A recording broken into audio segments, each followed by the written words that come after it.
PowerPoint, so probably ankle. So there's, this is not going to be quite as tedious as when we went through fingers, because there's a lot of similarities between fingers and toes in as much as your analysis of them. We'll take a look at some of the x-rays. There's some differences in positioning, obviously, and the procedure types that we'll use for toes as opposed to fingers. But in as much as you know, going through the concavity, convexity, and drawing all that on the board, we're just not going to do that. We did it on fingers, and there's just no reason to go back through it. So our normal toes, you know, this is going to be specific to the institution, but AP, even though you know, you may have a tendency to look at the top of your foot and the bottom of your foot and have a little bit of a confusion whenever you consider the other words for the projection being dorsal plantar and dorsal being the back. You know, there may be some confusion there, but we still call that AP. It's always going to be AP axial, regardless of what your request at the hospital says or whatever anybody might say to you, as far as, you know, the projection that we use. But it's always going to be AP axial. You've got a wedge-shaped structure in the foot. The heel's very thick, the toes relatively thin, and since there's such an angulation there, you're going to need an angulation on your central ray. So even if your request calls for just an AP, it's going to be AP axial. So we're going to take a look at the AP. The AP, it's not axial, oblique, and we'll talk about why it changes from the AP to the oblique, and then the lateral never has an angulation on it. And always use small focal spot if at all possible. So the reason I put the 15 in red is because remember, in toes, we're going to change things up a little bit between toes and foot. So it's 15 degrees phallic angulation for toes, and it's only 10 for feet, right? So we have a tendency to kind of get locked into 15 degrees or 10 degrees, but all the way through the registry, there is going to be a difference between toes and feet at 15 for toes and 10 for feet. So in the textbook, you saw individual toes, right? And we'll take a look at individual toes in the x-rays, but in every hospital I've ever worked in, they didn't want you to take individual toes. They wanted to shoot toes as a group. And the reason for that, at least the adjacent toes, if not all the toes together. So where you might have finger ordered, you know, individual finger, in my experience, every hospital I ever worked in, the order came through for toes, meaning shoot them all. The reason for that is because if you wake up in the middle of the night and you go, I think I talked about this in the first semester, you go to the bathroom, whatever, and you kick the door frame, it's harder to identify exactly where the pain is, right? So we're going to have some differences in our toes and our central ray location and what we include as opposed to what we have with fingers. With fingers is going to be individual fingers, but with toes, in my experience, it's always been the entire set of toes, right? So that's number one. Number two is the centering point for fingers was the proximal interphalangeal joint, as opposed to the toes, it's going to be the metatarsophalangeal joint. So you're not only going to give the image of all the toes, but you're going to give an image of all of the, about half of all of the metatarsals too. For the same reason, you kick something, it's harder to tell exactly where the pain is, especially if you have a patient who's diabetic and they've got some diabetic neuropathy. Their feet either always hurt or they're always numb, and you just can't identify exactly where the pain is. So we've got the AP, 15 degrees phallic angulation, third metatarsophalangeal joint. The location of central ray is going to be the same on all of them, but with the oblique, our angulation, two things about angulations here. One is angulational change according to the patient's, whether or not they're flat-footed, let's say. If they've got a good arch, as opposed to not much of an arch, your angulation is going to change. So the degree of obliquity, I should clarify that.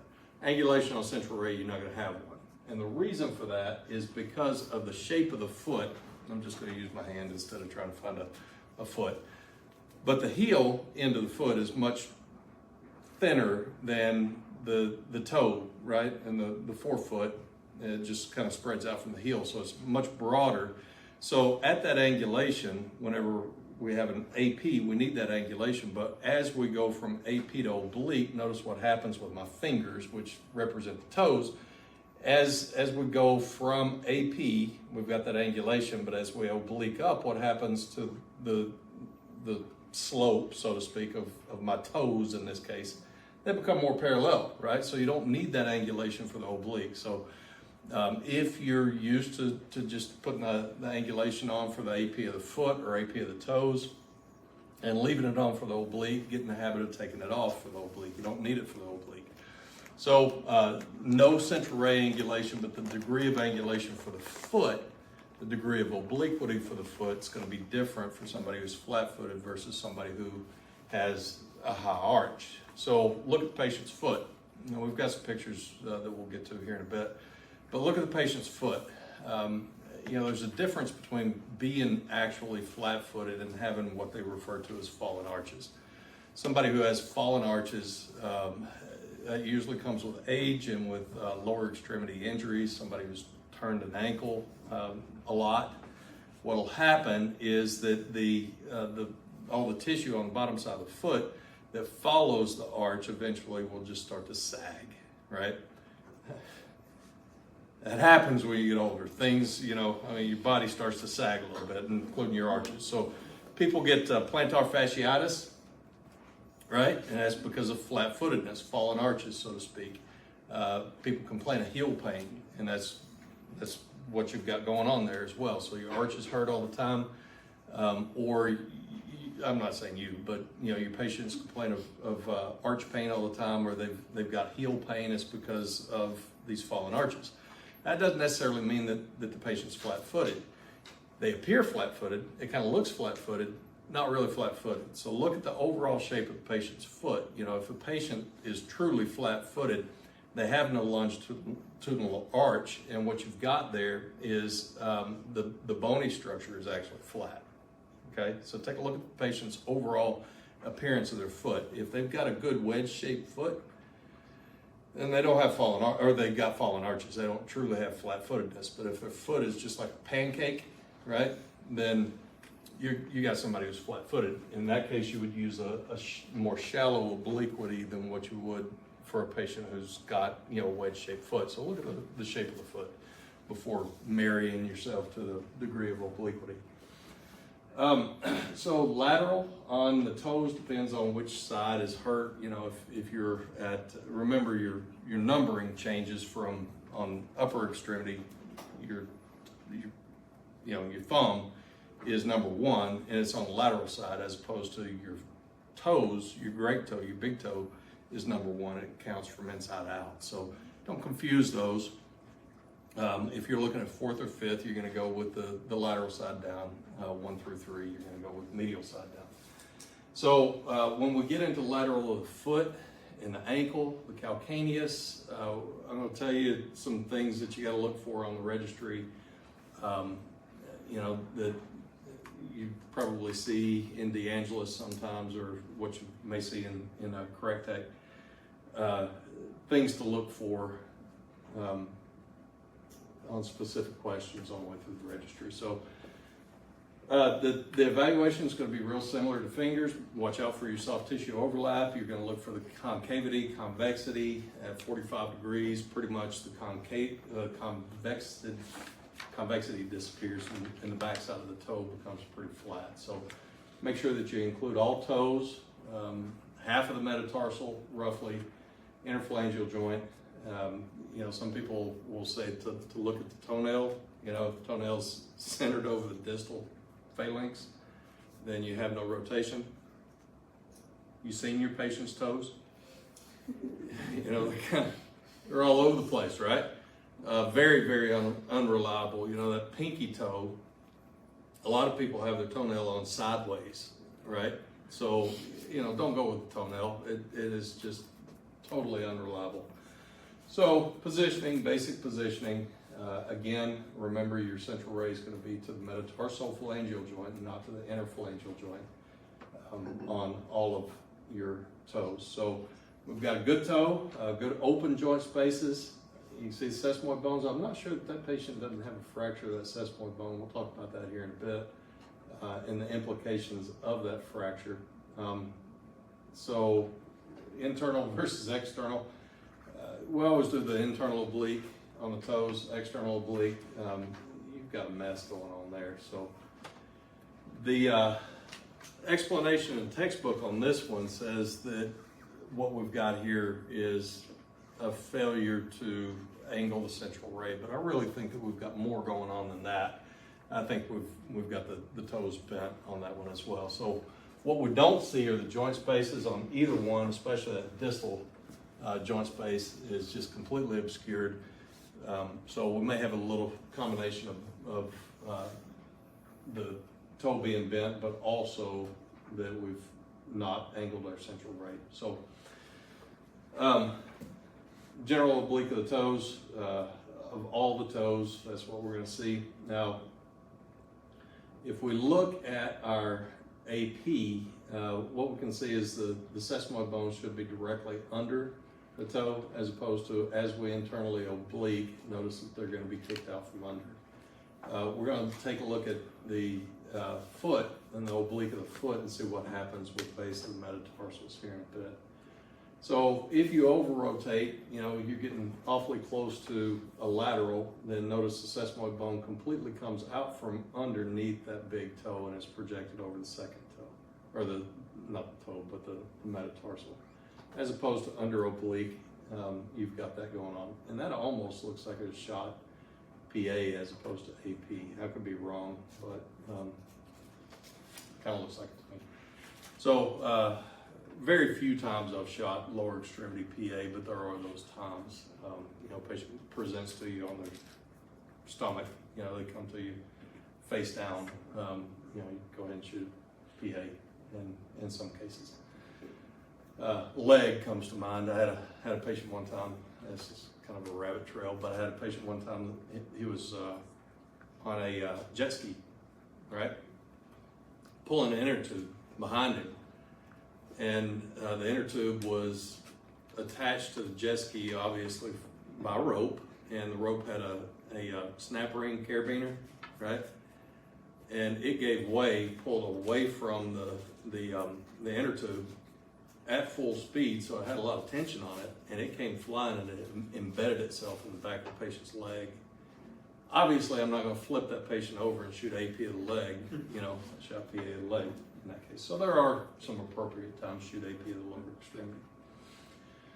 All right, so foot, again, you're going to do 2 or 3 views. It's still AP axial, dorsoplantar projection, 10 degrees, suggested KVP 50 to 65. If you got a osteoporotic patient or a pediatric patient, you could certainly drop down to as low as 50. On adults, I wouldn't recommend anything below that. So compensating filter. So we're going to talk about compensating filters because they're still on the registry, but realistically, you've probably never seen one in clinical practice, and this holds true for the anode Hill effect as well. The effects of using the anode Hill effect and the compensating filter, I won't say it's completely mitigated because of the computer algorithm, but it's less significant as what it used to be. And I'll show you some pictures here in a minute, some x-rays that show the effects of not using compensating filter when we use screens and film. So compensating filter, the purpose for a compensating filter is always to compensate for differences in tissue density or thickness, right? So the foot being a wedge-shaped structure, you've got differences in absorption between the toe and the heel end of the foot. So what that's going to give you is a difference in intensity at the image receptor between those two extremes. So a compensating filter would compensate for those differences. So what we would do is put the thin end on the proximal portion of the foot, thick end over the toes to even out the intensity at the image receptor and even out the the density on screens and films. Because the computer algorithm kind of evens all that out, you just don't see them all that much anymore. Still testable all the way through the registry. Compensating filters are on the registry, so you have to understand how they work, even if you don't use them at all. So anode heel effect, kind of the same way. The effects of the anode heel effect are just not as significant as what they used to be. But if you want to even out the intensity at the image receptor, you can use that as well. Still on a small focal spot. So what we want to see is the interphalangeal joints open. You don't want any kind of rotation. Most of the time your rotation is going to be external rotation. It's just the patient relaxes, right? You put the patient on the image receptor and you turn and walk away to go make your exposure, and the patient relaxes, externally rotates their leg. With the knee going out, externally rotated, sometimes the foot will follow. So most common positioning error as far as rotation goes is that. The second most common, and it's not as much of a problem with your larger image receptors that have more weight to them, but if you're using CR or something like that, what you might find is that you put the patient's foot on the image receptor and you get positioned properly, and the longer the patient's foot's on that image receptor, the more tired they get and relax their leg, specifically their hip, they might scoot the image receptor out of the field, okay? So that could theoretically happen with the DR cassette, but DR cassettes are a little bit heavier. They can still slide across it, right, and slide themselves out of the collimated field, so watch for that. And by watch for that, what I mean is right before you walk back to make your exposure, you might want to hit the light, the positioning light, one more time and make sure that they're still in the collimated field before you make your exposure. Okay, so look for all that, but what we want to see is the metatarsal joint space is open, the interphalangeal joint space is open, and the joint space all the way around the medial cuneiform should be open as well. So if you don't have your central ray angled, that's going to close all that.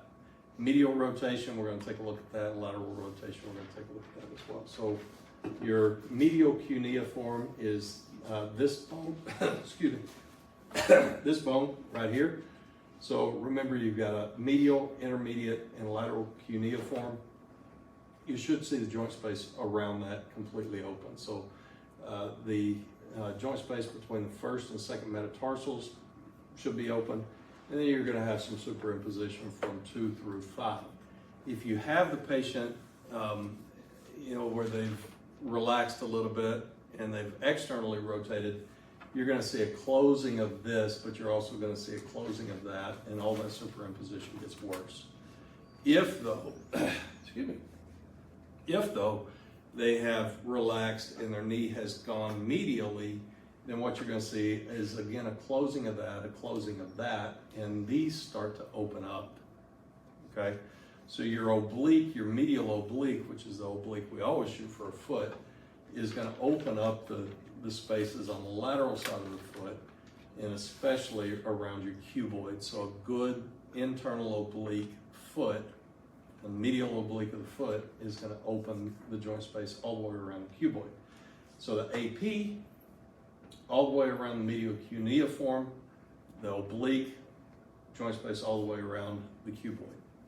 Okay, so we'll take a look at that. So this is the effect of a wedge filter on screens and films.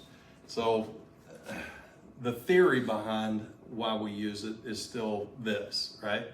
Because of the wedge shape of the foot, back in the day when we used to shoot on screens and films, we had to select, if we didn't have a wedge filter available, even with the anode heel effect, we had to select our technique based on where the patient's pain was.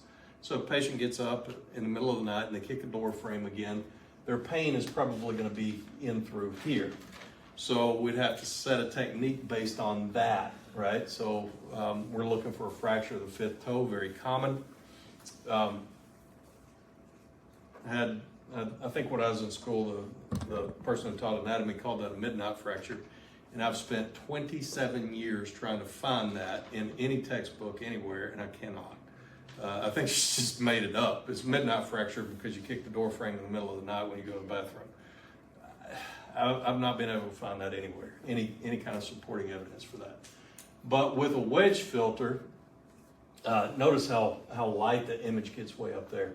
But with a wedge filter, you can see from the toes to the proximal portion of the foot. So again, back in the day, if a patient were to have dropped something heavy on the instep or the proximal portion of the foot, we'd select a technique for here, as opposed to the patient kicked something, we'd select a totally different technique. Couldn't get them both, right? So you had to know techniques for both ends of the foot if you didn't have a wedge filter. If you had a wedge filter, then you could see from one end to the other. So that's what a compensating filter, specifically a wedge filter, will do for you, is to even out those tissue density differences where you don't have a computer algorithm to do it for you, all right? So we've got a good foot versus a foot with improper angulation. Notice our joint spaces around our medial cuneiform are closed. Otherwise, it looks pretty decent. Maybe they used a toe angulation for a foot. I don't know exactly. The description of the image was inspecific in what the insufficient angulation was. So, angulation is all about keeping the joint spaces open. So our oblique is always going to be a medial oblique, remember. Always internal oblique, and it's always dependent on our longitudinal arch. Does the patient have a flat foot? If so, lower angulation as opposed to a very high arch, we're going to use 45 degrees internal rotation. When you ask the patient to internally rotate, in a lot of cases, you're going to have a tendency to want to put your hand on the patient's knee and tell the patient to rotate your knee in that way. The problem with that is that the complexity of the ankle joint is going to allow them to move the knee quite a bit before the foot ever moves, right? So keep an eye on the foot and make sure that it elevates the bottom of the foot. And what we're looking for is the sole of the foot to be at 30 to 45 degree angle. So if the patient just kind of rotates their leg and their foot barely moves, you're just not going to get there, right? So make sure that you take a look at the bottom of the patient's foot and don't just go off of the rotation of the knee to determine whether or not you've got your patient at 30 to 45 degrees. So this is a little bit deceptive in this picture. It says that, we've got arch comparison between a relatively high arch and a flat foot. And we don't really. It's the same person. It's the difference in this case between somebody standing up and, because it's the same person standing up versus not standing up. So, but it's for demonstration purposes. The foot is supposed to look flatter in that case than what it is here. But that patient's got a pretty good arch in both of those. So again, if you have a patient whose the height of the arch is way down here, that's flat-footedness. This is not truly flat-footedness, but again, just demonstration purposes. So that's what we're looking at. You've got a patient here. The height of the foot, the height of the arch is very low, as opposed to here, it's relatively high. Got some bone spurs here. You usually have a little bit of one here, but that's a little bit more than what you generally see on that tubercle. All right, so on our medial oblique, we want to look for the IPJs. We want to look for the joint space around the cuboid. Again, that's that big bone on the lateral side of the foot on the distal end. And we want to see the metatarsals 2 through 5 should be pretty evenly spaced, and the proximal end of the metatarsals on the lateral side of the foot should start opening up. So that's what we're looking at. We've got two different obliques here. That's what you're going to get with the external oblique. So notice on the external oblique, everything closes up. So we've got some superimposition of all of the metatarsals, as opposed to on the medial oblique, medial rotational oblique. We've got the cuboid open, and then we've got the proximal portions of the metatarsals start to open up as compared to what you see on the AP, right? So 30 to 45 degree medial oblique, always medial oblique, or you're going to get this mess over here. I'm quite sure that they shot that on purpose because of all the hardware that the patient has in there. All right, so let's get to some, because that just describes what we're looking at here. So again, I think what we've got going on here, notice that the tib fib comes off at a pretty sharp angle. I think probably what we have here is a patient just moved their knee, and the technologist shot that without a whole lot of rotation. Notice the cuboid is not completely open all the way around the cuboid, even though we've got some desuperimposition on the metatarsal bases on the lateral side of the foot.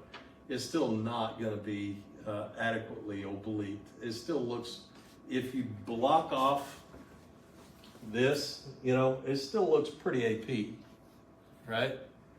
As opposed to over oblique, you're starting to get pretty close to a lateral in this case, and you got superimposition of all the metatarsals. The cuboid, you can see around the cuboid, but it looks distorted as opposed to what you see most of the time. So under oblique, over oblique, 30 to 45 is kind of the sweet spot. So lateral foot. All right, so I'm just going to cover this once for foot, calcaneus, and ankle. All right, so lateral foot, because it's all the same thing. Lateral foot, you might run into a question, especially on a lateral foot, that asks you what projection consistently gives you a better lateral, okay? And that projection is a projection you almost never do unless you do it cross table, and that is lateral medial. You almost always shoot your lateral foot medial lateral, right? So the patient's laying on the table, you have them roll up onto one side, and you shoot medial lateral most of the time, right? But you might run into a question on the registry or even on this test that says which projection provides a more consistently accurate lateral or something like that. And that is lateral medial for two different reasons. One is just an appearance, and the other is kind of logical. So you look at your foot, get home. I'm not going to ask you to take your shoes off right now, but when you get home, you take off your foot and take a look at the medial side versus the lateral side. Yeah, I don't want that. Nobody wants that. So take a look at the medial side versus the lateral side and see which one is fatter. Right? What you've got on the medial side is a broad base, right? So you got this big broad base on the medial side, as opposed to the lateral side is pretty thin, right? So if you put the medial side down, then you've got a broader base to support it on, as opposed to if you put the lateral side down, the natural tendency is to rotate the foot into what we call supination, like that, right? So test this on yourself again. When you get home, just lay on your left or right side and put one leg in front of the other and see what the other, your relaxed foot that's on the downside, what it looks like. And chances are you're going to be in some degree of supination. So if you put the medial side down, it kind of defeats that a little bit. So that's number one. That's the actual positioning. But number two, consider the anatomy. On the lateral side, you've got the smallest metatarsal, smallest toes, right? On the medial side, you got the fattest one. So knowing what you know about magnification, you put the fattest one up, and what are you going to have? It's going to look bigger, right? So the fat one looks magnified, is magnified, right? As opposed to you put the fat one down and the little one up, then it's going to give you the appearance of less magnification. Magnification is going to be identical. It's just which one is magnified. But what that's going to give you, though, is the appearance of a better lateral. So one is a legitimate better lateral, and one is providing you get the patient into the position. The other is the appearance of a better lateral. Okay, so you might see that on this test. You might see it on the final. You might see it in correct tech. You might see it all over the place, right? Including on the registry. So if you have a question that says which projection gives you more consistently a better lateral foot, lateral calcaneus, lateral ankle? Your answer is lateral medial, right? Okay, so how you overcome the tendency to do that supination thing is to dorsiflex the foot to 90 degrees. So most of the time, again, you're going to shoot medial lateral. If you dorsiflex the foot, if the patient can tolerate it, if you dorsiflex the foot to 90 degrees, it has a tendency to pull the foot into a better lateral position. Okay, so where if you're plantar flexed, the natural tendency is to supinate. If you dorsiflex, it rolls the foot into a better lateral, okay, more consistently. Might you still supinate? Yeah, you might, but you're more consistently going to get a better lateral with the foot dorsiflexed than not, okay? All right, so you want to see soft tissue detail, make sure that you include a portion of the lower leg. What we're going to look at is the domes of the talus, and we're going to look at that actually in the calcaneus views. And it's kind of complicated, but we'll try to make this as easy as we can. We want to look for anterior versus posterior rotation, and also, tilt, kind of like what we looked at in the elbow.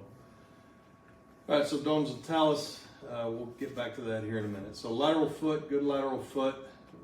We got good superimposition. You're always going to have superimposition of metatarsals, and also the toes as well.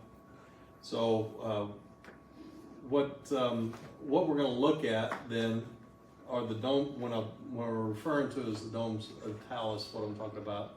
This is your talus. Previous name was astragalus, which I think is a cooler name. It's just harder to say. Astragalus, and there's a fracture specific to that bone that we're going to take a look at here in a minute. It's called an aviator's fracture, or aviator's astragalus. So they still use that for that particular type of fracture. So by the domes of the talus, what we're talking about is just that. It's that thing right there. So our positioning is going to center on which dome is anterior, which dome is posterior. And just like in the elbow, what we're going to look at is adjacent anatomy to make that determination. See where the fibula comes in? A little bit posterior. So we're going to look at the relationship between the fibula and the talus, and also the tibia and the talus, and what goes on there. So lateral foot. Again, we've got plantar flexed to a degree, more relaxed than plantar flexed versus dorsiflex. You see how much more stacked the metatarsals are in the dorsiflexion. This is your dorsiflexion as opposed to the plantar flexion. Better lateral, right? If only a little bit. So get in the habit of dorsiflexing your foot for your lateral ankle if the patient can tolerate it, right? Lateral ankle and lateral foot, and you'll get a better lateral. So calcaneus, a few things about the calcaneus. So the positioning textbook, Merrill's all the way through this one, calls for dorsiflexion of the foot. Let me skip ahead to a fracture of the calcaneus you may have seen in your textbook. It's just broken calcaneus. So what we've got in the calcaneus is your Achilles tendon plugs into the backside of your calcaneus. That's big,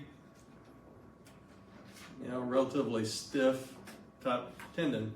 You dorsiflex your foot right now. You just reach your foot out and you dorsiflex it. Where do you feel that? If you dorsiflex it enough? Right there. In your calf, right? So that's where the terminus of all that anatomy is plugged in right there, okay? So as you dorsiflex, that calcaneus drops down, right? So if the Achilles is still intact and you dorsiflex to 90 degrees, what do you suppose is happening to these fracture segments? Yeah, open wide. Yeah, they're trying to open up, right? So you're going to try to talk your patient into doing this, but you're never going to force them. And if you get a patient and you get them on the table and you roll them up to do a plantar dorsal calcaneus, and you rotate them up and their foot's like that, and you tell them, I need you to pull your toes back, and they go, pow! like that, chances are it's not broken. You know, it's a very good clinical indication the patient's not broken. You know, it's not broken. If it takes them a long time, okay, be gentle with them. And if they can't get to 90 degrees, then just, you know, work with them, because that's got to be painful. I cannot imagine, you know, that patient's going to have pain walking for a long time. Plates and screws and all kinds of stuff like that. But your positioning calls for dorsiflexion, excuse me, dorsiflexion 90 degrees. Where did they go? Yeah, dorsiflexion of foot. 40 degrees, central ray angulation to the long axis of the foot, parallel to the line between the fifth metatarsal, which you can see where that is on the lateral side of the foot. It's that knot right on the lateral side of the foot, right? So follow a line from that into the middle of the foot, and that should put you around the base of the third metatarsal, 40 degrees if the patient's at 90 degrees.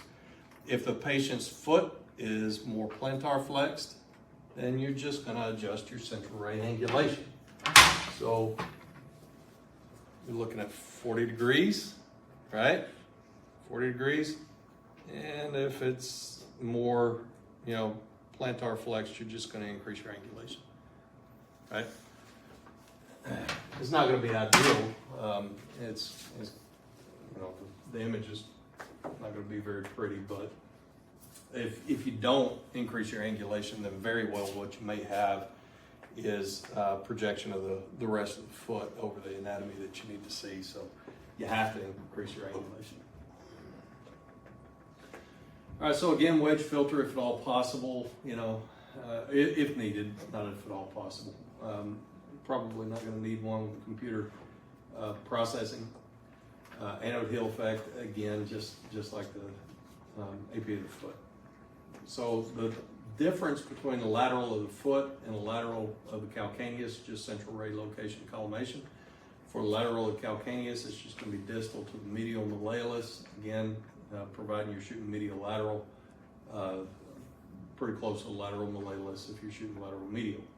So just again, demonstration of what you're going to have to do if the patient is in plantar flexion. You're going to have to increase your angulation, or you're going to project the metatarsal, possibly the toes, over the calcaneus, increase your angulation. If the patient does this number, they walked in, right? So, but you know, if you've got the order and they're absolutely certain that you need to shoot a calcaneus, then you would just drop your angulation just a little bit. Okay, so the book goes through rotation, and if well positioned, and this is really more patient body position than anything else, you should not see the first or the fifth metatarsal or any of the toes. Of all the evaluators in a practical and clinical sense, is probably the least important, because all that you're getting there is, so if you've got internal rotation, so you got calcaneus here, let's see. If you got internal rotation, it might cause the appearance of the calcaneus to change a little bit, but if it's just slight and you see the first metatarsal, it's probably not going to be that significant. You're still going to make a good diagnosis off of it. Same with external rotation, okay? The main thing is to make sure that you've got an angulation sufficient to be able to visualize the calcaneus and the fractures in the calcaneus, okay? So, but we're going to take a look at some x-rays here in a minute that kind of demonstrate this. So good calcaneus. We've got a mess here. I think that what we've got going on is that we're not dorsiflexed enough, or we haven't compensated with central ray angulation. You've got all of the foot down onto the proximal portion of the calcaneus. So external rotation is what we're looking at here. We can see the toes, we can see the metatarsals. I think the greater sin here is that they put the central ray pretty much right here, and they included way too much anatomy. You know, center properly, collimate. We shouldn't be seeing toes on our calcaneus. right? But does would I repeat this? I guess is where I'm going with this. And the answer is no, I would not, because again, you'd be exposing the patient, not just you overexpose the patient to begin with, but you're going to go back and re-expose the patient to get rid of the toes. That's just irresponsible. Just learn from your mistake, and on the next one, don't include the toes on your calcaneus. So we're going to look at some foot fractures. There's your midnight fracture. You get up in the middle of the night, you kick. Y'all are cringing. I can see it in your face. Yeah, that even if you haven't broken it, you've felt this and you feel this image, right? They pin things now that they used to not. I've seen, the surgeons put a patient in a boot for something like this, but more recently what I've seen is that they would put a pin going extending from the end of the pinky toe all the way up to the base of that phalanx. So, though it certainly speeds with recovery. If you don't pin that, then there's the potential for a little bit of fracture manipulation with every step is there, and it may take a little bit longer to heal, right? So I don't think it's necessarily a bad thing that they pin them, but it is certainly different. What if you pin it and you kick it again? What happens then? Yeah, that might be a problem. You might jump out of a window, just to make the pain stop. Yeah, that would be a problem. But back in the day, that's all they did is just reduced it in the ER and sent you home. So calcaneal fractures, we took a look at that. This is your aviator's fracture, aviator's astragalus. And that occurs usually because of over dorsiflexion. You're driving along and suddenly there's an obstruction in front of you. You stand on the brake pedal as hard as you can. You can't stop. You still have a high impact frontal collision. And that's the result of it, is when you hit, it just snaps your foot back even further and it breaks the astragalus or the talus. I've not seen this, but I have seen a variation of this. And what happened is it truly was an aviator's fracture. It was a plane crash.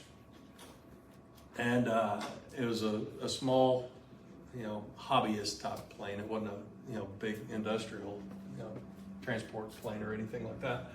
But what happened was they lost engine power and they had to come in for crash landing.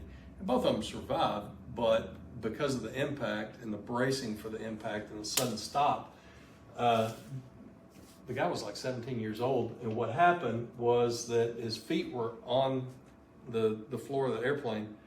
And at impact, both of the feet, I want to say supinate going this way, but they actually went out that way, right? Broke both ankles, and one of the ankles, I think only one actually turned outward, but one of them went straight through the talus and the calcaneus and hit the floor of the airplane. Okay, so in that respect, it was aviator's fracture in that it was broken talus, but not in this way. It was ugly. I was in on the surgery for that, and it took hours to fix it. But I don't know what the follow-up on that kid was. But I would imagine he had foot issues for the rest of his life. So gout is not a fracture. It is it's a condition. I don't want to say it's autoimmune. I don't know exactly what the initial mechanism is, but it's a buildup of uric acid in the joint space, and what you get is kind of an appearance of like rheumatoid arthritis and eating away at the joint space. This is kind of severe with the big swelling out there, but very, very painful. Is gout, right? I got a little video here too that I was going to show just the images off of. don't want to browse. I want to see what I told you I wanted to see. Come on now, you got to get me. Will I go back and put browse on YouTube? I think. Okay. Okay, good. Good call. Hello, everybody. Dr. Carlo J. I'm such a computer wizard. DEDXvideo.com. Okay, so I'm just going to go through these real quick. It's what we call a Jones fracture, just like the Jones fracture in the thumb. A Jones fracture, sometimes an incidental finding. You know, a patient may twist their ankle and actually cause a Jones fracture. So if you have a patient that had, you know, they came in for an x-ray and they sprained their ankle, but they complain of some tenderness on the lateral side of the foot, open your collimators just a little bit. You know, I'm really a collimation nerd, and this is one of the few times I'm going to tell you, open your collimators a little bit and see if you can catch that, right? If they're complaining of quite a bit of pain on the lateral side of the foot, specifically that knot on the lateral side of the foot. Common fracture, pretty common fracture. He goes on to talk about the different types of Jones fracture, and there's an avulsion type fracture, the proximal portion, very proximal portion, and they call it a tennis fracture or possibly a dancer's fracture. And there's another type of fracture that also occurs in dancers and football players, and we refer to it as turf toe, right? And what turf toe is, and it doesn't show on this particular presentation, but those sesamoid bones under the first metatarsal, you get a fracture of one of those. And if you get a fracture of one, generally what you have to have is surgery to remove one of those individual fractured pieces. Very, very painful, the fracture is. And if you've been a football fan for a long time, Deion Sanders had turf toe, right? And he was out for almost a whole season, just because it seems really insignificant. This little bitty bone on your toe caused you to be out for an entire season, but that's, you know, they're very painful. Let's see, let's pass it on. So Jones fracture repair. So calcaneal fracture, bone spurs. He's really, in this case, pointing out the calcification of the calcification of veins.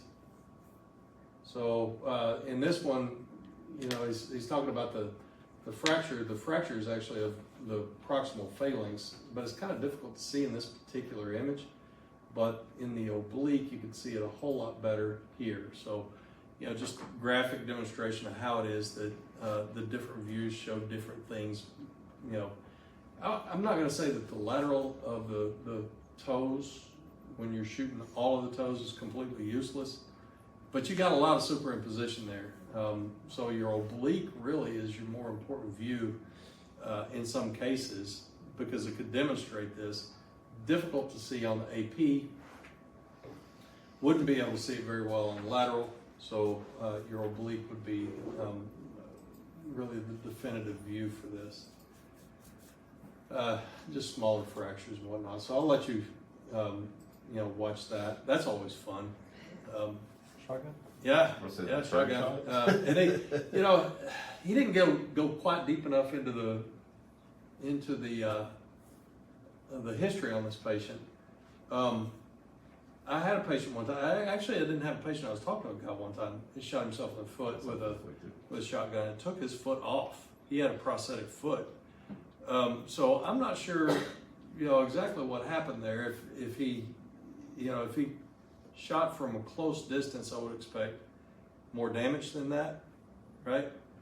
But you know, they've got these smaller guns like pistols that shoot shotgun rounds. The rat shot. Yeah, shoot the rat shot. So Maybe. possibly, yeah, judge or whatever. So maybe something like that. But I can't see a long gun only having that much damage from a shotgun. Again, the guy shot him. The guy I was talking about shot himself in the lower leg actually, and it was accidental. This guy probably accidental, but he was drunk. The guy I was talking about got excited because something was in his back. It was like a deer in his backyard or something. He swung the door open to shoot it. And he was wearing rubber boots, and the barrel of the gun got caught in the boot as he swung the gun up. And because he trigger discipline, he had his finger on the trigger before he was ready to shoot, and pulled the gun up, and it squeezed trigger, and boom, he lost the leg because of it. So the lesson there is never put your finger on the trigger until you're ready to shoot, right? Trigger discipline. All right, so let's close that out, and then we'll go back into ankles, and that's where we'll pull up for the day. All right, so for the ankle, we've got AP of the ankle, we've got a lateral, and we've got two different obliques that we're going to talk about. You want to keep the foot dorsiflexed on all three. For the AP, is a different reason than for the obliques and lateral. For the AP, what we want to do is dorsiflex so that we keep the calcaneus out of the joint space. Okay, testable all the way through the registry. Hang on to that. If you don't dorsiflex the foot, you may wind up with calcaneus in the mortis joint space. If you over dorsiflex, you can do the exact opposite. You can put the metatarsals into the joint space. So don't do that either, right? 90 degrees is where you want it to be, 90 degrees from the leg, to keep all the anatomy out of the joint space. So that's for the AP. For the lateral, we want to dorsiflex for the same reasons we want to dorsiflex on the lateral foot. We're going to get a better lateral. We want to make sure that we include 1/3 of the leg because most of our fractures are going to be tib fib fractures, right? And some of those fractures, like one common fracture is what we refer to as a bimalleolar fracture. So we snap off the medial malleolus and then break the lateral malleolus somewhere, in the lower third. So it could break off at the malleolus, but it could have a fracture line that runs up the fibula for a pretty good distance. So we want to make sure that we include the lower third. Most of the fractures are going to be there. So make sure that you include quite a bit. So that, they did not include the lower third, but we don't have any kind of fracture there. Notice on the AP, we've got superimposition, a lot of different places. We've got our medial malleolus, we've got a lateral malleolus, we've also got a posterior malleolus, and that's what we're seeing right back here. We've got superimposition on the talus and the lateral malleolus, and then we've got superimposition between the tibia and the fibula on the lower end, right? So we're going to have quite a bit of superimposition on the AP. Still a great view. It's going to show us our bimalleolar fractures. We can have what they refer to as a trimalleolar fracture. We'll take a look at one of those here in a minute. Even though you can't see the posterior malleolus, they still referred to it as a trimalleolar fracture. So we talked about all that, except for the dislocations. Dislocations, I think in my entire career, I've only ever seen one ankle dislocation that did not have a fracture with it. Most of the time it's going to be a fracture dislocation. But I saw one time, and how that happened was patient they got ran over slowly. What? Yeah, slowly ran over. I think they were trying to push a car out of, soft sand or something like that. So they got rolled up on, I guess is a better description. And what happened was that, it started, I think, from the knee and worked its way down. And what happened is just kind of like, Toothpaste. huh? Kind of like toothpaste. Yeah, kind of like toothpaste. So very good. And it just kind of it popped the ankle out, right? Every other one had a fracture present somewhere. Okay, and somewhere is kind of key here because we're going to talk about a couple of different areas that you're going to have fracture. Can be distal, can be proximal. Their tib fib wasn't? Pardon? So the tib fib wasn't hurt at all? No, no fracture at all. It's just, and I've only seen that one time. Just pressure pushing it. Just pressure pushing it out, kind of like hydrostatic pressure, just pushed it out. Yeah. So swelling is not always a good indication of fracture. Sometimes the patient will be, like I've got bad ankles, and it started when I was a kid. I'd roll an ankle, and it'd swell up the size of a grapefruit.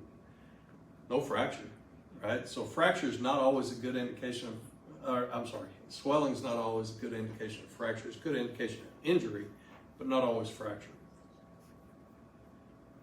All right, so we've got two different obliques. Both of them are going to be internal obliques, so remember to have the patient rotate from the hip, because again, you have a tendency to tell your patient, I want you to turn your toes in, and then they just kind of go, meh, right? But nothing happened with the ankle. So make sure that you grab the patient at the knee and tell them, I want you to internally rotate, I want you to punch your toes in, rotate from the hip. Right, so we've got two different degrees. One's 15, one's 45. The 15 degree is going to show us the joint space all the way around the talus. So it's going to desuperimpose everything off of the talus. But what we're still going to have is superimposition between the tibia and the fibula on the distal end. So to get rid of that, what we have to do is we have to internally rotate to 45 degrees. So both internal oblique, mortis joint, 15 degrees. For the lateral malleolus, free of superimposition, we've got to go all the way to 45 degrees. So, mortis positioning, really pretty much what you're trying to accomplish with mortis positioning is to put the inner malleolar line parallel to the image receptor. And that's what they're trying to demonstrate here, is that both malleoli, if you feel yours, you can tell that your lateral malleolus is more posterior than your medial, okay? So if you internally rotate until they're at the same distance from your image receptor, you've got your mortis view. Even if, that 15 degrees is not 100% accurate, it's still, intermalleolar line is what you're looking for. So 45 degree oblique, notice that we've got total separation between the distal portion of the tibia and the fibula, so we can see right through there. As opposed to the mortis, everything else looks similar, right? Except for you've got your superimposition here, okay? Mortis view, superimposition, 45 degree oblique, no superimposition, okay?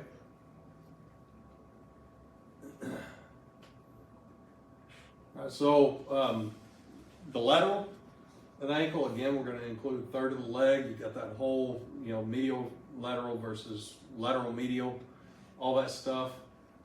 We do have a couple of fat pads to consider, and these are a little bit easier than what we looked at in the upper extremity.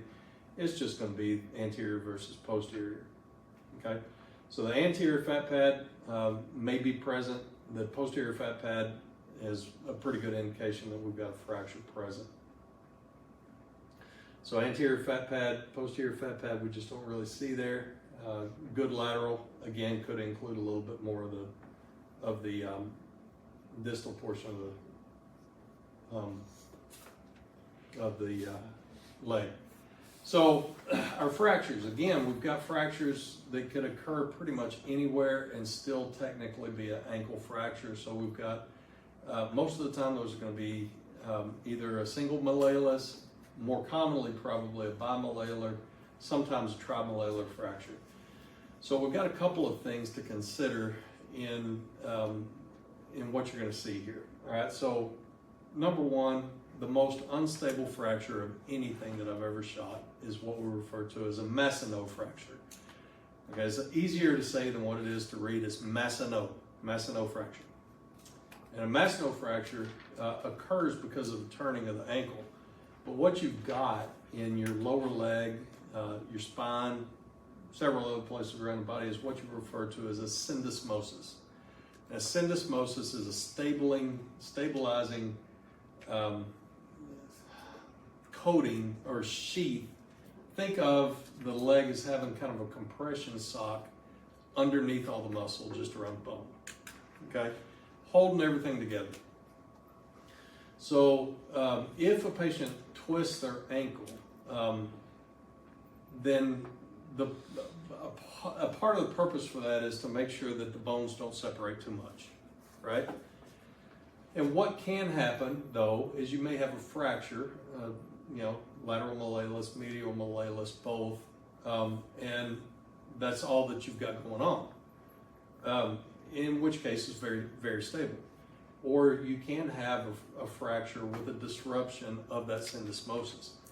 And if the syndesmosis is lost, it becomes more unstable, okay? The mastinode fracture, the thing that makes it so unstable is because what happens in a lot of cases is that, let's say in a lot of cases with mastinode fracture, is you get the turning of the ankle and the bones down here don't break. But what happens is that syndesmosis rips all the way up through here and it blows out somewhere else. So now you've got nothing essentially holding your distal portion of your tib fib together. You're going to know these immediately. You know, the doctor orders an ankle x-ray on the patient, and you go and you pick up a patient's leg and their foot stays on the stretcher, right? So you're trying to pick up a patient's foot and their leg, and it just immediately dislocates. You can feel it, you can hear it, and you can see it, and it just goes ka-thunk. And as soon as you put it down, it relocates, right? So it reduces. As soon as you put it back down, it goes ka-thunk again when you put it back down. Very unstable. So the only way that you're going to, number one, get the image receptor under this patient is to grab their foot and pick it up with the leg. Otherwise, it's going to dislocate again. And number two, what you should do if you have something that unstable, I've only seen this a couple of times, but in each time, this is what happened. All right, so you can, pick it up and you feel that thing happen, and you can go find the ER doc and you can say, hey doc, I think we need to take an x-ray of the lower leg, or you can just go ahead and shoot it. 100% of the time, if I felt the ankle that was that unstable when I picked it up, I'd just go ahead and shoot AP of the leg. Even if I only shot a lateral of the foot and the ankle, I shoot AP of the leg, just because if I had a stack of money, I'd bet it all that the patient's got a mastinode fracture every time. Okay, so not really telling you to override orders, but you're going to be taking a look at that anyway. So mastinode fracture, extremely unstable. So bimalleolar fractures, trimalleolar fractures, that's what we're looking at here. The difference between these two really is that this one, they had to reestablish the syndesmosis. So they had to put a screw from the tibia, or the fibula, all the way across to the tibia. So when you see hardware in a patient's ankle, that's what you're looking at, is that if we've just got plates and screws on the fibula and no screw going all the way across, they didn't have to put a screw across the syndesmosis, and that's, that one was more unstable than this one. Okay, so that's the difference between them. They listed this one as a trimalleolar fracture. You can't really see the posterior malleolus on this one, so you just kind of had to take the word for it. Okay, so what it did not, my computer blinked before the images of the talus and how the talus looks on any kind of rotation or tilt didn't make it before my computer crashed. I didn't save them before my computer crashed, so we're going to pull up there. Any questions?